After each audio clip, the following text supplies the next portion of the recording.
அனைவருக்கும் என் இனிய மாலை வணக்கங்கள். வாழ்க்கை வாழ்வதற்கே. புத்திசாலிகள் எப்பொழுதும் தாங்கள் சந்தித்த தோல்விகளைக் கண்டு துவண்டு போவதில்லை.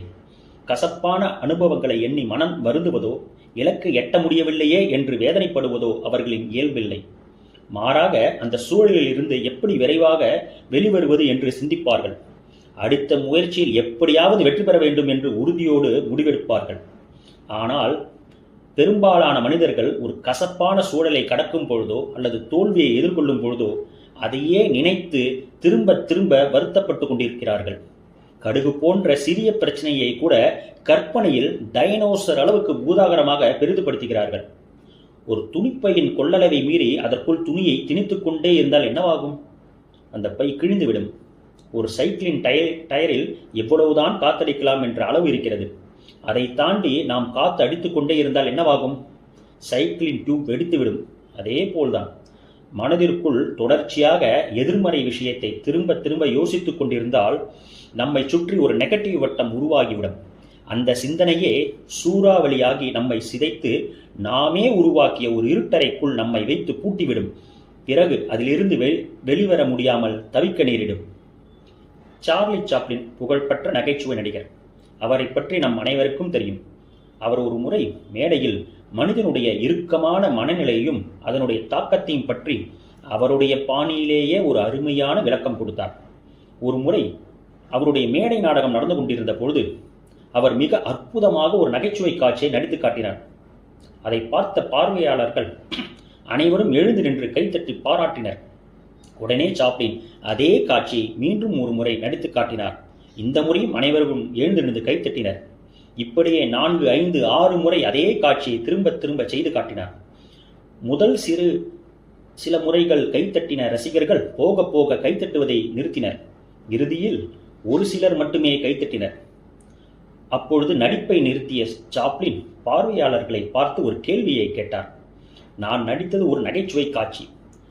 அதை முதல் 2, 3 முறைகள் ரசித்து கைத்தட்டினீர்கள். ஆனால் அதையே திரும்ப திரும்ப செய்த பொழுது உங்களுக்கு சிரிப்பும் வரவில்லை, கைத்தட்டவும் தோன்றவில்லை. ஒரு நகைச்சுவையே உங்களால் பலமுறை ரசிக்க முடியவில்லை என்றால் எப்பொழுதோ நடந்த ஒரு கசப்பான சம்பவத்தையும் தோல்வியையும் மட்டும் ஏன் தினமும் நினைத்து நினைத்து துயரப்படுகிறீர்கள்? ஏன் இவ்வளவு மன இறுக்கத்துடன் இருக்கிறீர்கள் என்று கேட்டார். சாப்ளின் உணர்த்தியது யதார்த்தமான உண்மை. ஏன் சிலர் எப்பொழுதோ நடந்த கசப்பான சம்பவத்தையும் தோல்வியை மட்டும் நினைத்து நினைத்து துயரப்படுகிறார்கள்?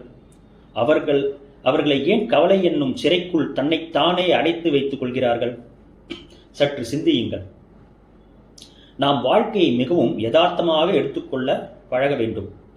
எதையும் லேசாக ஈஸியாக எடுத்துக்கொண்டு அடுத்த கட்டத்திற்கு நகர வேண்டும். அப்பொழுதுதான் வாழ்க்கை மகிழ்ச்சியாக மாறும். கடந்த கால சம்பவங்களையே திரும்ப திரும்ப நினைப்பதுதான் ஓவர் திங்கிங். இதனால் நாம் எதையும் சாதிக்கப் போவதில்லை. மாறாக நமக்கு நாமே சிறை தண்டனையை கொடுத்து கொண்டு வாழும்பொழுதே நடைப்பணமாக மாறிவிடுகிறோம். இதை தவிர்த்துவிட்டு ஸ்மார்ட்டாக சிந்திக்க பழகுங்கள். கசப்பான விஷயங்களை நினைப்பதை தவிர்த்து வாழ்க்கையில் என்றோ ஒரு நாள் நமக்கு கிடைத்த சிறிய வெற்றியையோ மகிழ்ச்சியையோ பிரம்மாண்டமாக எண்ணி பார்க்க கற்றுக்கொள்ளுங்கள். உதாரணத்திற்கு, சினிமாவில் ஹீரோவும் ஹீரோயினும் சென்னையில் பேசிக் கொண்டிருப்பார்கள். அடுத்த நொடியே காஷ்மீர் பனிமலையில் அதன் பின்னணியில் ஆடி பாடிக்கொண்டிருப்பார்கள். அதுதான் கற்பனையின் பலன். அதேபோல் உங்கள் வாழ்க்கையில் கிடைத்த ஒரு சிறிய வெற்றியை உங்கள் கற்பனையில் பிரம்மாண்டப்படுத்துங்கள். அலுவலகத்தில் உங்களுக்கு அடுத்தடுத்து பதவி உயர்வு கிடைப்பது போலவும், மேலாளராக பொது மேலாளராக, அதாவது மேனேஜராக ஜெனரல் மேனேஜராக, மேனேஜிங் டைரக்டராக மாறுவது போலவும் கற்பனை செய்யுங்கள். உங்கள் சாதாரணமான காரை மாற்றி BMW அல்லது மெர்சிடிஸ் பென்ஸ் போன்ற கார்களில் வலம் வருவதைப் போல் கற்பனை செய்து பாருங்கள். நீங்கள் ஒரு பெரிய பங்களாவிற்கு குடிபெயர்வது போல் கற்பனை செய்து பாருங்கள்.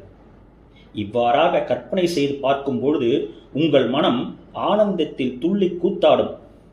இந்த கற்பனையான மகிழ்ச்சியை ஒரு முறை மட்டும் சிந்தித்ததோடு நிறுத்தாமல் தினமும் உங்கள் எண்ண ஓட்டத்தில் ரிப்பீட் செய்து கொண்டிருங்கள்.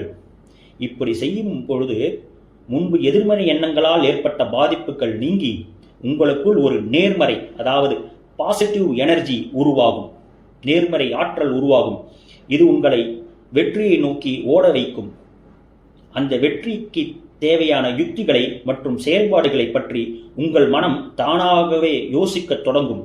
வெற்றியை எப்படி கையாள்வது என்ற திறமையையும் உந்துதலும் உங்களுக்குள் வளரும். பிறகு என்ன, நீங்கள் தான் ராஜா. நீங்கள் நினைத்தது கண்டிப்பாக வெகு விரைவிலேயே கிடைத்துவிடும். நிலையான சந்தோஷத்தையும் மன நிறைவையும் உங்களுக்கு சொந்தமாக்கிக் கொள்வீர்கள். எனவே ஓவர் திங்கிங் செய்வதை இன்றோடு நிறுத்துவோம். ஸ்மார்ட்டாக சிந்தித்து மகிழ்ச்சியான வாழ்க்கையை வாழத் தொடங்குவோம். ஏனெனில் வாழ்க்கை வாழ்வதற்கே. நன்றி, வணக்கம்.